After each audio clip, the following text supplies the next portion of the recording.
శ్రీమాత్రే నమః.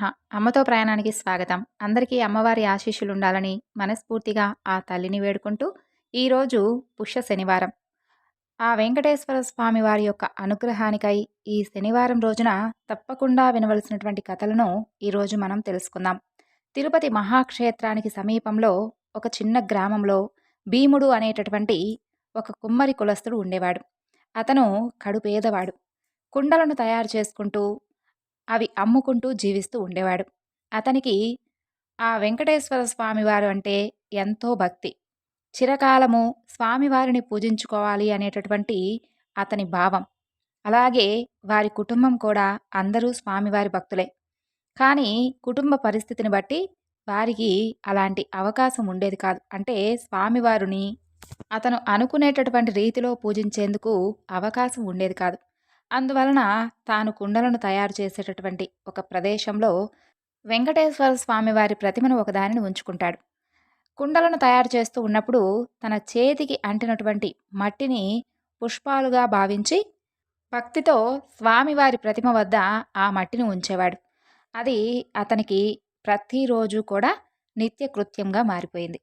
ఆ తరువాత ఆ ప్రాంతాన్ని పరిపాలించేటటువంటి రాజు తొండమానుడు. అతనికి కూడా వెంకటేశ్వర స్వామి యందు ఎంతో భక్తి శ్రద్ధ కలవాడు. అతను ప్రతినిత్యము కూడా వెంకటాచలానికి వెళ్ళి స్వామివారిని బంగారు పుష్పాలతో అర్చిస్తూ ఉండేవాడు. కొంతకాలానికి అతనిలో అహంకారం బాగా పొడచూపింది. ఆ మరునాడు అతను పూజ చేసేందుకు ఉద్యుక్తుడు కాగా, తాను నిన్న పూజించినటువంటి బంగారు పూల స్థానమున మట్టి పువ్వులు స్వామివారి వద్ద కనిపిస్తాయి. కారణం మాత్రం ఆ రాజుకు అర్థం కాలేదు. అర్చకులు తానుంచినటువంటి బంగారు పూలను అపహరించి మట్టి పూలను ఇక్కడ ఉంచారు అని చెప్పి అనుమానం కలుగుతుంది. తన భటులను కాపలాగా ఉంచుతాడు. రాజు ఎన్ని విధాలుగా ప్రయత్నించినప్పటికీ బంగారు పుష్పాల స్థానంలో మట్టి పుష్పాలే స్వామివారి వద్ద ఉంటూ ఉండేవి. ఆ విధంగా ఎంత ప్రయత్నించినప్పటికీ కూడా అతని అతని యొక్క ప్రయత్నాలన్నీ కూడా విఫలమైపోయాయి. ఆ తరువాత చింతాపీడితుడై మహారాజుకు మానసిక వ్యధ ఎక్కువగా పెరిగిపోతుంది. అప్పుడు వెంకటేశ్వర స్వామి వారు కలలో కనిపిస్తాడు. రాజా, సమీప గ్రామంలో భీముడు అనేటటువంటి ఒక కుమ్మరి కులస్తుడు ఉన్నాడు. అతను కుండలు చేస్తూ ఉంటాడు. అలాగే ప్రతినిత్యము కూడా నా నామస్మరణమును ధ్యానిస్తూ ఎప్పుడూ కూడా నా నామాన్ని విడవకుండా జపిస్తూ ఉండేటటువంటి మహాభక్తుడు. అతని భక్తి ప్రభావాన అతను ఉంచినటువంటి మట్టి పుష్పాలు ఇక్కడ నా సన్నిధానానికి చేరాయి. నీవు బంగారు పుష్పాలనే ఉంచినప్పటికీ అతను ఉంచినటువంటి పూల ముందు అవి నిలువలేక అదృశ్యమయ్యాయి. భక్తిలో అతను నీకంటే కూడా ఉత్తముడు అని చెప్పి స్వామివారు కలలో కనిపించి ఆ రాజును ఊరడిస్తాడు. తనను మించినటువంటి భక్తుడు వేరొకడు ఉన్నాడు అని చెప్పి స్వామివారు చెప్పినటువంటి ఆ మాటలను పరిశీలించాలి అని చెప్పి వెంకటాచలానికి సమీపంలో ఉన్నటువంటి ఆ పల్లెలలో భటులతో కలిసి తిరుగుతూ ఉంటాడు. అప్పుడు ఒకనాడు ఒక పల్లెలో సారెపై కుండను ఉంచి తిప్పుతూ చేతికి అంటినటువంటి మట్టిని పుష్పాలుగా చేసి అక్కడే ఉన్నటువంటి వెంకటేశ్వర స్వామి వారి ప్రతిమకు సమర్పిస్తూ ఉన్నటువంటి ఆ భీముణ్ణి చూసి ఆ రాజు ఆశ్చర్యపోతాడు. భీముణ్ణి సమీపించి, ఓయి, నీవు స్వామివారిని మట్టి పుష్పాలతో పూజించుట ఎలా? నీకు పూజకు పుష్పాలు దొరకట్లేదా అని అడుగుతాడు. అందుకు భీముడు ముందు రాజుకు నమస్కరించి, మీ వంటి వారు రావడమే నా ఇల్లు నిజంగా పావనమైపోయింది రాజా. నేను చదువురానటువంటి మూర్ఖుడను. స్వామివారిని పూజించడం ఏ విధంగా నాకు తెలియనటువంటి వాడిని, దరిద్రుడను. కుండలను చేసేదే నా యొక్క వృత్తి. కుండలను చెయ్యనిదే నా కుటుంబం గడవదు. కాబట్టి నేను ఉదయం నుండి సాయంకాలం వరకు కుండలను చేయక తప్పదు. చేతికి అంటినటువంటి మట్టినే పుష్పాలుగా భావించి స్వామివారికి సమర్పిస్తూ ఉంటున్నాను అని వివరిస్తాడు. కుమ్మరివాని మాటలను విన్నటువంటి ఆ రాజు ఎంతో ఆశ్చర్యపోతాడు. అతని భక్తికి మెచ్చి అతనికి నమస్కరించి తిరిగి తన రాజ్యానికి తిరిగి వెళ్ళిపోతాడు. ఆ తరువాత కొంతకాలానికి భీముడు సశరీరంగా వైకుంఠానికి చేరుకుంటాడు. వెంకటేశ్వర స్వామి భీముని భక్తికి మెచ్చి ఇక నుండి నా ఉదయం ప్రసాదం మట్టి పాత్రలో నివేదించాలి అని చెప్పి తొండమాను మహారాజుకు కలలో కనిపించి చెబుతాడు. ఈనాటికి స్వామివారి సన్నిధిలో ఈ ఆచారాన్ని పాటిస్తూ ఓడు అనేటటువంటి ప్రసాదాన్ని మట్టి కుండలతో నివేదనగా చేస్తూ స్వామివారిని ఆరాధిస్తూ ఉన్నారు. తొండమానుడు శ్రద్ధాభక్తులతో వెంకటేశ్వర స్వామివారిని అర్చిస్తూ నిత్యోత్సవాలు, రథోత్సవాలు, సమారాధనలు మొదలైన వాటిని జరిపిస్తూ మరుజన్మలో విష్ణులోకానికి చేరుకున్నాడు.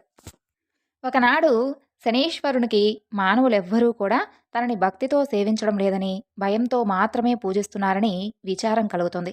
అప్పుడు వెంకటేశ్వర స్వామి వారికి తపస్సు చేయగా ఆయన సాక్షాత్కరిస్తారు. స్వామి, నా పేరు వింటేనే ప్రజలందరూ కూడా భయపడిపోతున్నారు. ఆ భయం పోవడానికి ఇక నుండి నాకు ప్రీతి అయినటువంటి శనివారం నాడు నన్ను ధ్యానించి ఆరాధించి ఆ పైన నిన్ను పూజించిన వారికి సర్వదేవతలను పూజించినటువంటి ఫలము ఆ ఒక్క రోజులోనే రావాలి అని కోరుకుంటాడు. అందుకు స్వామివారు చిరునవ్వు నవ్వి, నీ కోరిక సమంజసంగానే ఉంది. అసలు నీకు నాకు భేదం ఏముంది? 6 వారాలు దాటాక 7వ వారం అంటే ఇష్టపడతావు. నేను 6 కొండలు దాటాక 7వ కొండ మీద ఉంటాను.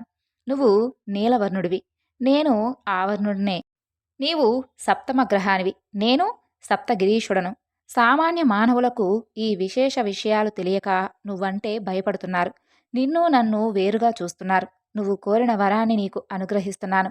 ఏ భక్తులు 7 శనివారాల పాటు నిన్ను ముందు పూజించి ఆ తరువాత నన్ను పూజిస్తూ సప్త శనివార మహావ్రతంగా ఆచరిస్తారో వారు సమస్త శనిదోషాల నుండి విముక్తులై సౌఖ్యాన్ని పొందుతారు. ఆయురారోగ్యాలతో సకల శ్రేయస్సులను పొందుతారు. ఇందులో ఎలాంటి అనుమానము లేదు అని చెప్పి స్వామివారు వరాన్నిస్తాడు. శౌనకాది మహామునులందరూ కూడా సూత మహర్షుల వారు చెప్పింది విని ఆనందిస్తూ ఈ సప్త శనివార వ్రతం ఆచరించి వెంకటేశ్వర స్వామి వారి యొక్క అనుగ్రహం పొందిన వారు ఎవరైనా ఉంటే వారి కథను వినిపించమని చెప్పి సూత మహర్షుల వారిని అడుగుతారు. అందుకు సూత మహర్షుల వారు ఈ విధంగా చెప్పుచున్నారు. పూర్వకాలం కాంచీపురంలో దేవదత్తుడు అనేటటువంటి ఒక బ్రాహ్మణుడు ఉండేవాడు. అతను వేదాంగ పారంగతుడు. అతని భార్య మాలిని. వారిద్దరూ కూడా అతిథులను, అభాగ్యులను ఆదరిస్తూ గృహస్థ ధర్మాన్ని పాటిస్తూ ఉండేవారు. వారికి వెంకటేశ్వర స్వామివారు ఇలవేల్పు. ఒకనాడు వారింటికి కాశీయాత్ర చేసి వచ్చినటువంటి ఒక బ్రాహ్మణోత్తముడు వస్తాడు. ఆ దేవదత్త దంపతులు ఆయనను సాక్షాత్తు వెంకటేశ్వర స్వామివారిగా భావించి అతిథి మర్యాదలు చేస్తారు.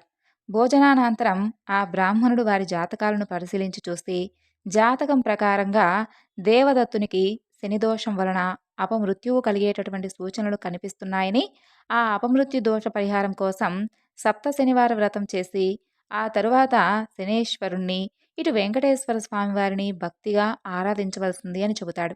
అమ్మా, నీవు శ్రద్ధ వహించి నీ భర్తను కూడా సప్త శనివార వ్రతం చేసేందుకు ప్రోత్సహించి నీ సౌభాగ్యాన్ని నిలుపుకోవాలి సుమా అని హెచ్చరిస్తాడు. సప్త శనివార వ్రతాన్ని చక్కగా బోధిస్తాడు.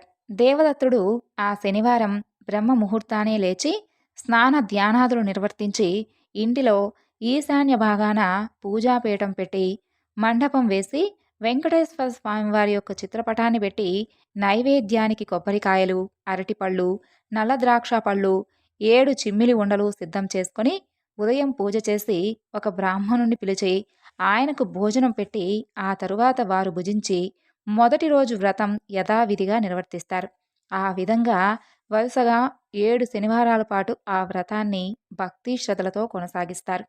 7వ శనివారం వ్రత పరిసమాప్తి చేసి భోజనం చేసి కొంతసేపు వెంకటేశ్వర స్వామి వారి మహిమలు స్మరించుకుంటూ నిద్రిస్తారు. ఆ దంపతుల యొక్క భక్తి శ్రద్ధలకు, పూజా విశేషాలకు ప్రసన్నుడైనటువంటి ఆ వెంకటేశ్వర స్వామి మాలినీదేవికి స్వప్నంలో సాక్షాత్కరించి, ఓ పరమసాధ్వి, మీ దంపతులిద్దరూ శ్రద్ధాభక్తులతో చేసినటువంటి ఈ సప్త శనివార వ్రతానికి నాకు చాలా సంతృష్టి కలిగింది. అదే వ్రత ప్రభావం వలన నీ భర్తకు శనేశ్వర దోషం, అపమృత్యు భయం కూడా తొలగిపోయాయి. అతనికి రాబోయే జన్మలో ఆయుర్దాయాన్ని ఈ జన్మలోకి తీసుకుని వచ్చి ఇతన్ని పూర్ణాయుర్దాయం కలవాణ్ణి చేశాను. మీరిద్దరూ కూడా సుఖశాంతులతో ఆనందంగా 100 ఏళ్లు జీవించి ధర్మార్థ కామ మోక్షాలు అనేటటువంటి 4 పురుషార్థాలు సాధించుకుంటూ మీ మానవ జన్మను సార్థకం చేసుకోండి అని దీవించి స్వామివారు అదృశ్యుడవుతాడు.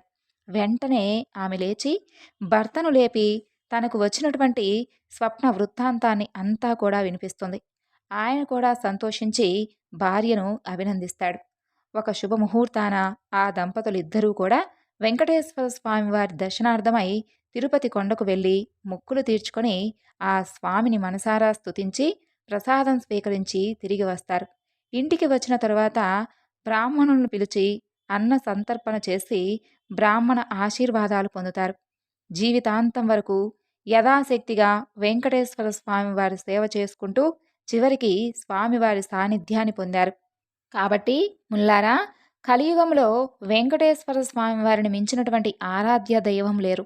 ఈ సప్త శనివార వ్రతంతో ఆయన ఆరాధించిన వారికి శని దోషాలు తొలగి స్వామివారి అనుగ్రహం లభిస్తుందని సూత మహర్షుల వారు శౌనకాది మహామునులందరికీ వివరిస్తారు. స్వామివారికి ఎంతో ఇష్టమైనటువంటి ఈ శనివార వ్రతాన్ని చేసిన వారికి వారికి ఉన్నటువంటి కష్టాలన్నీ తీరిపోయి గ్రహ బాధలు తొలగిపోతాయి, సంపదలు భోగములు కలుగుతాయి, వారికి వారి కుటుంబానికి సర్వ శుభాలు కలుగుతాయి. శనివార వ్రతాన్ని ఆచరించిన వారికి అసాధ్యమే లేదు.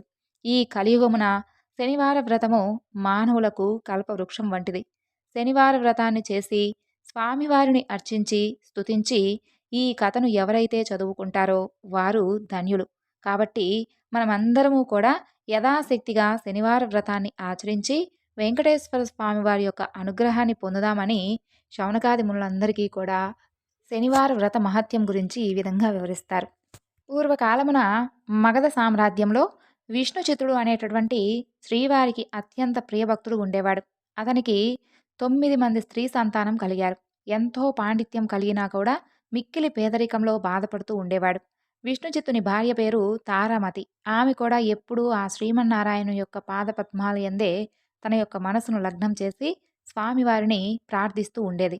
అప్పుడప్పుడు వివాహాది శుభకార్యాల పౌరోహిత్య కార్యక్రమాలలో దక్షిణగా వచ్చేటటువంటి అతి కొద్దిపాటి సొమ్ముతో అష్టకష్టాలు పడుతూ సంసారం సాగిస్తూ ఉండేవారు.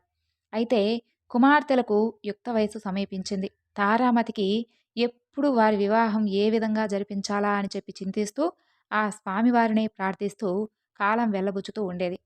ఓ శ్రీనివాస భక్తులారా, ఆశ్రిత జనరక్షకుడైనటువంటి ఆ వెంకటేశ్వర స్వామివారికి తన భక్తులపై అపారమైనటువంటి ప్రేమ అని మనందరికీ తెలిసిందే కదా. ఆనాడు పౌర్ణమి.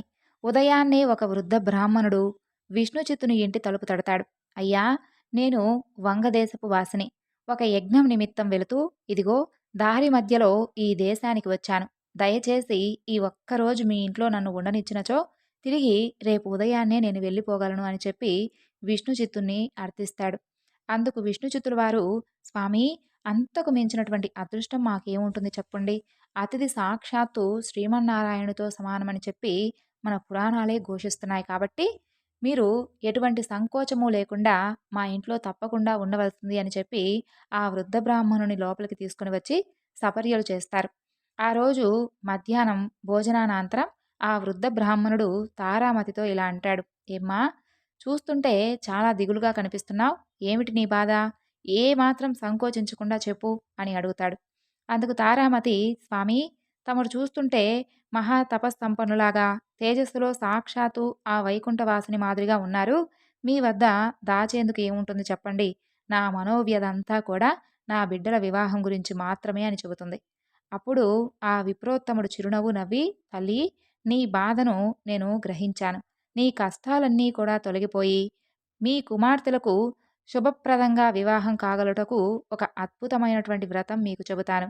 ఆ వ్రతాన్ని ఆచరించిన తరువాత మీకున్నటువంటి కష్టాలన్నీ కూడా తొలగిపోయి భోగ భాగ్యాలతో తూలతూగుతారు. వెంకటేశ్వర స్వామి వారి యొక్క వ్రతమును చక్కగా సులభతరముగా ఆ దంపతులకు వివరిస్తాడు. అప్పుడు విష్ణుచిత్తుడు, స్వామి, మహా సంతోషం. ఇంతకు మించినటువంటి మహాభాగ్యం మాకింకేముంటుంది. ఎన్నో రోజులెందుకు, శుభస్య శీఘ్రం అని అన్నారు కదా మన పెద్దలు. ఈరోజు మాఘ పౌర్ణమి, ఎంతో శుభదినం. ఈరోజే తమరు సెలవిచ్చిన తరువాత వెంకటేశ్వర స్వామి వ్రతాన్ని నేను తప్పకుండా ఆచరిస్తాను అని చెప్పి విష్ణుచిత్తులు తారామతి దంపతులు తమ కుమార్తెలందరితో కలిసి ఆ రోజు సాయంకాలమునే బంధుమిత్రులందరినీ కూడా ఆహ్వానించి వెంకటేశ్వర స్వామి వ్రతాన్ని అత్యంత భక్తి శ్రద్ధలతో యథాశక్తిగా ఆచరించారు. వచ్చినటువంటి భక్తులందరూ కూడా ఆ వ్రతం పూర్తయిన తరువాత తీర్థ ప్రసాదాలను స్వీకరించి వారి వారి గృహాలకు తిరిగి వెళ్ళిపోయారు. అప్పుడు విష్ణుచిత్తుల వారు భార్యా సమేతంగా ఆ బ్రాహ్మణోత్తమునికి పాద నమస్కారం గావించి తమ దంపతులను ఆశీర్వదించవలసిందిగా వేడుకుంటారు. అప్పుడు ఆ బ్రాహ్మణోత్తముడు వ్రత తీర్థ ప్రసాదాలను తాను స్వీకరించి మనోభీష్ట ఫలసిద్ధిరస్తు, శ్రీ లక్ష్మీ శ్రీనివాస కటాక్ష సిద్ధిరస్తు అని ఆ దంపతులను ఆశీర్వదిస్తాడు. అంతలో చీకటి పడిపోయి నిద్రా సమయం అయిపోతుంది. అంతలో విష్ణుచిత్తుడు ఆ బ్రాహ్మణుడికి ఒక చిరిగినటువంటి దుప్పటిని ఇచ్చి కన్నీటి పర్యంతంగా, స్వామి, కడు పేదవాడినైనటువంటి నా వద్ద ఇంతకు మించి మంచి దుప్పటి లేదు. నన్ను క్షమించి ఈ రాత్రికి దీని యందే తమరు విశ్రమించవలసింది అని చెప్పి వేడుకుంటాడు. అప్పుడు ఆ బ్రాహ్మణుడు చిరునవ్వు నవ్వి విష్ణుచిత్తునితో నీవేమీ చింతించనవసరం లేదు అని చెప్పి తను బయట వరండాలో పడుకుంటాను అని చెబుతాడు. కొద్దిసేపటికే అందరూ నిద్రకు ఉపక్రమిస్తారు.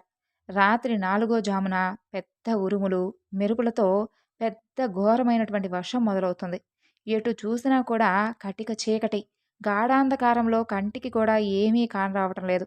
విష్ణుచిత్తునికి బయట పడుకున్నటువంటి ఆ ముసలి బ్రాహ్మణుడు పాపం ఎలా ఉన్నాడో అని చెప్పి బెంగగా ఉంటుంది. కానీ ఈ గాఢాంధకారంలో ఏమీ కనిపించక ఎప్పుడెప్పుడు తెల్లవారుతుందా అని ఆ రాత్రి ఎలాగోలా గడుపుతారు. ఇక అంతలో తెల్లవారిపోతుంది. వర్షం కూడా కాస్త తేలిక పడుతుంది. బయట ఉన్నటువంటి ఆ బ్రాహ్మణుడు పాపం ఎలా ఉన్నాడో, ఎంత బాధపడుతున్నాడో అని అనుకుంటూ బయటకు వచ్చినటువంటి ఆ దంపతులకు అద్భుతమైనటువంటి దృశ్యం కనిపిస్తుంది. ఆ దృశ్యం ఏమిటి అంటే అక్కడ విప్రోత్తముడు లేడు. చిరిగినటువంటి దుప్పటి స్థానంలో పట్టు పీతాంబరం కనిపిస్తుంది. ఆ పీతాంబరంపై వెంకటేశ్వర స్వామి వారి విగ్రహం చిరునవ్వుతో కనిపిస్తుంది. జరిగిందంతా కూడా ఆ దంపతులకు పూర్తిగా అర్థమవుతుంది. వారి ఆనందానికి అవధుల్లేవు. ఆహా! వచ్చింది సాక్షాత్తు ఆ శ్రీమన్నారాయణుడేనా? ఆహా! ఏమి మన భాగ్యం! ఎన్నో జన్మల పుణ్యఫలం తప్ప ఆ స్వామివారిని మనం పొందలేమే. కానీ స్వామివారిని మనం గ్రహించలేకపోయామే అని చెప్పి ఎంతో దుఃఖిస్తారు. చివరికి చినిగినటువంటి ఆ దుప్పటిని ఇచ్చామే అని చెప్పి తలుచుకుంటూ స్వామివారి విగ్రహాన్ని కళ్ళకద్దుకొని ఇంట్లోకి వస్తారు. రాగానే ఇల్లంతా కూడా స్వర్ణమయంగా మారిపోతుంది. అంతా కూడా ధనరాశులే. ఆహా! వెంకటేశ్వర స్వామి వారి యొక్క వ్రతకల్ప మహత్యం వలన ఇదంతా జరిగింది అని చెప్పి ఆ స్వామివారిని అనేక విధాలుగా స్తుతిస్తారు. కాబట్టి స్వామివారే ఆ భక్తుని ఇంటికి అతిథి రూపంలో వచ్చి వ్రత విధానం చెప్పడమే కాకుండా తీర్థ ప్రసాదాలు కూడా తానే స్వయంగా స్వీకరించాడు. స్వామివారు అంతటి కరుణామయుడు మరి. ఎవరైతే భక్తి శ్రద్ధలతో ఈ వ్రతాన్ని ఆచరిస్తారో వారింటికి తానే స్వయంగా ఏదో ఒక రూపంలో స్వామివారు తప్పకుండా వస్తాడు. పూర్వం అవంతి దేశంలో భాగ్యనగరం అనేటటువంటి ఒక పట్టణం ఉండేది. పేరుకు తగిన విధంగానే ఆ పట్టణంలో భాగ్యవంతులకు కొదువ ఉండేది కాదు. అయితే వారు తమ తమ సంపదలను చూసుకుంటూ గర్విస్తూ మిగిలినటువంటి సామాన్యులను అతి హీనంగా చూస్తూ ఉండేవారు. ఆ ఐశ్వర్యం అంతా కూడా కేవలం తమ గొప్పేనని తలుస్తూ నిత్య పూజలు కాదు కదా, కనీసం విశేషమైనటువంటి రోజులలో కూడా ఎలాంటి పూజలు చేసేవారు కాదు. అప్పుడు శ్రీమన్నారాయణునికి వీరందరికీ కూడా జ్ఞానోదయం కలిగించాలి అని చెప్పి అనిపిస్తుంది. ఒక రోజున ఆ ధనవంతులందరూ కూడా విందు వినోదాలలో మునిగి తేలిపోతూ ఉంటారు.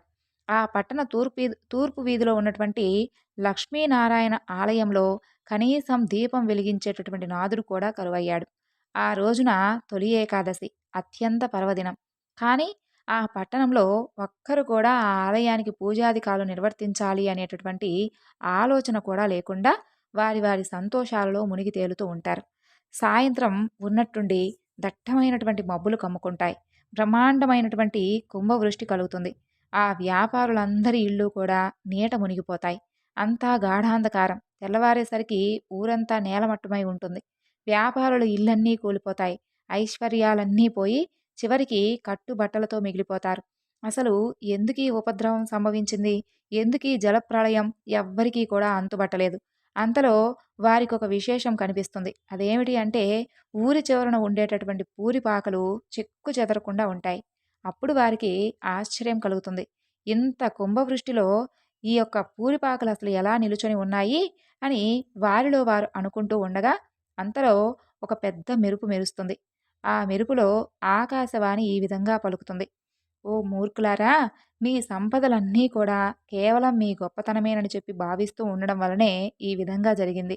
ఆ పూరి గుడిసెలో నివసించేటటువంటి దేవయ్య నాకు అత్యంత ప్రియభక్తుడు. అతి సామాన్యుడైనటువంటి దేవయ్య ప్రతిరోజు మీ ఊరిలో ఉన్నటువంటి లక్ష్మీనారాయణ స్వామివారి ఆలయంలో దీపాన్ని వెలిగిస్తూ ఉంటాడు. అంతేకాదు ప్రతి ఏకాదశి నాడు తనకు వీలున్నంతలో వెంకటేశ్వర స్వామివారి యొక్క వ్రతకల్పాన్ని నిర్వర్తిస్తూ ఉంటాడు. ఆ వ్రత ఫలితంగానే తనతో పాటే ఆ గుడిసెల్లో ఉన్న వారందరూ కూడా రక్షింపబడ్డారు. మీరందరూ కూడా ఆ వ్రతాన్ని ఆచరించిన ఎడల మీ ఐశ్వర్యాలను తప్పకుండా తిరిగి పొందగలరు అని చెప్పి ఆ ఆకాశవాణి ద్వారా ఈ విధంగా వినిపిస్తుంది. వెంటనే వారందరూ ఆ ఆలయానికి వెళ్ళి తక్షణమే తలో ఒక పనికి పూనుకొని వెంకటేశ్వర స్వామి వారి యొక్క వ్రతకల్పాన్ని ఆచరిస్తారు. ఆ వ్రత ఫలితంగా అందరి గృహాలు పూర్వ రూపంలో కనిపిస్తాయి. అది మొదలుగా ఆ వర్తకులందరూ స్వామివారి భక్తులై ప్రతి ఏకాదశి నాడు వెంకటేశ్వర స్వామివారి వ్రతకల్పాన్ని ఆచరిస్తూ బ్రతికినంత కాలం సుఖ సౌభాగ్యాలతో ఉండి చివరికి ముక్తిని పొందారు. మనందరికీ కూడా ఆ వెంకటేశ్వర స్వామి వారి యొక్క అనుగ్రహం కలగాలని స్వామిని మరొక్కసారి వేడుకుంటూ ఈ వివరణను ఇంతటితో ముగిస్తున్నాను. సర్వం శ్రీ లలితార్పణమస్తు. స్వస్తి.